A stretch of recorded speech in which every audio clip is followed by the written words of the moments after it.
Salut, moi c'est Ellie. Bienvenue dans Culot, le podcast qui répond aux questions culottées et qui parle vraiment d'éducation sexuelle. Ici, on déconstruit les clichés, les idées préconçues, on cherche des réponses et surtout, on ne juge pas.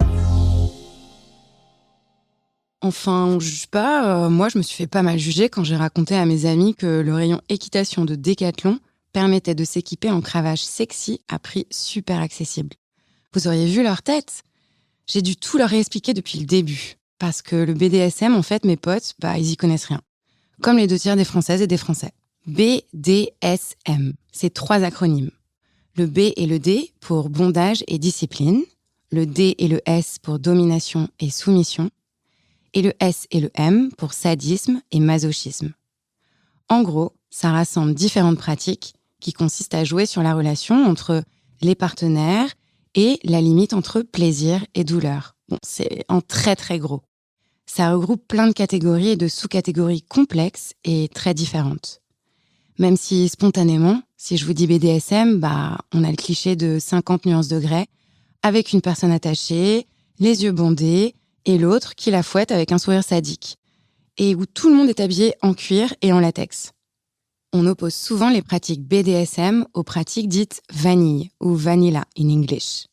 Un terme qui est assez flou et qui désigne les pratiques courantes ou le sexe classique. En tout cas, le sexe tel qu'il nous est présenté en général au cinéma ou dans la pop culture. Alors que la sexualité, c'est un truc super fluide et que l'un n'exclut pas l'autre. Par exemple, ça peut être hyper agréable de menotter ou d'être menotté, ou bien de donner une petite claque sur les fesses, en plein cœur de l'action, tout en partageant un moment super doux. La clé dans tout ça, c'est surtout la communication et le consentement. Quand on demande à des personnes qui ne pratiquent pas du tout de BDSM quel est le premier mot qui leur vient à l'esprit, on entend beaucoup douleur, souffrance, maltraitance, alors que les personnes qui pratiquent le BDSM, elles parleront plutôt de respect, de plaisir et de communication. La règle, c'est de se dire avant nos envies et nos limites, de s'écouter en permanence et de vérifier que le plaisir, il est toujours là. Et surtout, de prendre soin de l'autre une fois qu'on a fini. Ça s'appelle l'aftercare et c'est super important. Pourtant, on l'oublie souvent, même dans les pratiques dites vanille. C'est pas parce que c'était du sexe doux que tu n'as pas besoin d'un câlin, d'un verre d'eau, d'un peu d'espace sans se toucher ou de débriefer. Et c'est pareil pour le consentement. C'est pas parce que les pratiques sont douces qu'on peut tout faire sans demander, à commencer par la pénétration.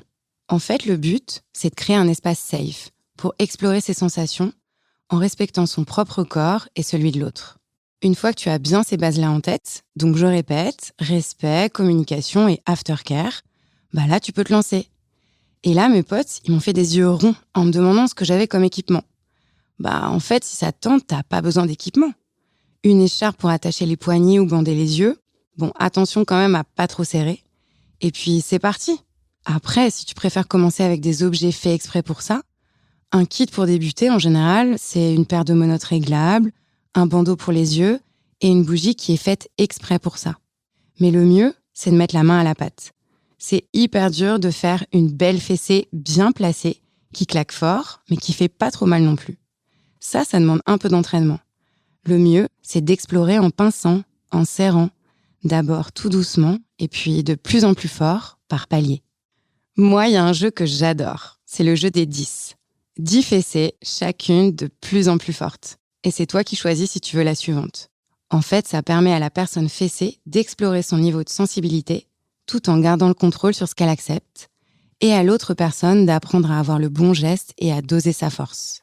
Donc, le BDSM, c'est pas un milieu fermé et obscur, c'est accessible à tout le monde. Les règles pour débuter, c'est les mêmes que celles qu'on devrait s'appliquer dans le reste de nos sexualités. La clé, c'est communiquer. Il vaut mieux trop que pas assez.